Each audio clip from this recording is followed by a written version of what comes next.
My name's Ellie Mastrobattista. I'm a senior at USC studying chemical engineering. And I'm Emy Lee. I'm a senior studying applied math and economics. And we met our first year at USC when we were roommates.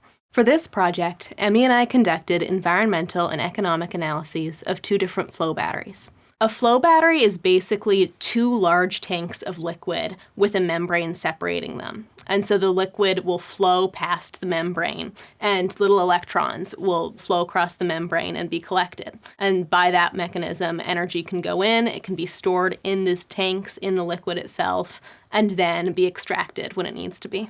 So one of the really challenging parts of the electrification energy transition is that these great energy sources like solar and wind are only available for parts of the day, when it's sunny or when it's windy.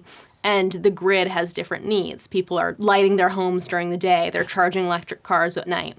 And so we needed battery sources that could store energy for 6 to 12 hours. And flow batteries are really the best large-scale, grid-applicable battery technology to tackle that problem. Flow batteries are really new to being a commercial technology.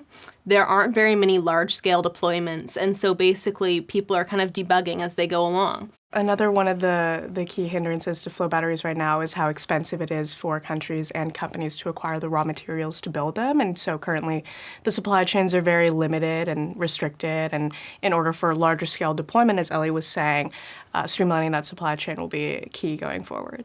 One of the key potential solutions is more collaboration between government and industry, where, for instance, the Department of Energy is currently funding companies through a grant to support these kind of larger scale deployments. But one of the most exciting and promising solutions is these startups coming in and kind of disrupting the space that has traditionally been comprised of larger legacy industry companies. And so with these smaller companies coming in, they're able to kind of lower the costs. If flow batteries are available worldwide at an affordable cost, it means really easy access to electricity from the grid that comes from renewable sources. So that means far less coal power plants. That means more solar, more wind, but without the traditional energy bottlenecks you find when more people need energy and less is available.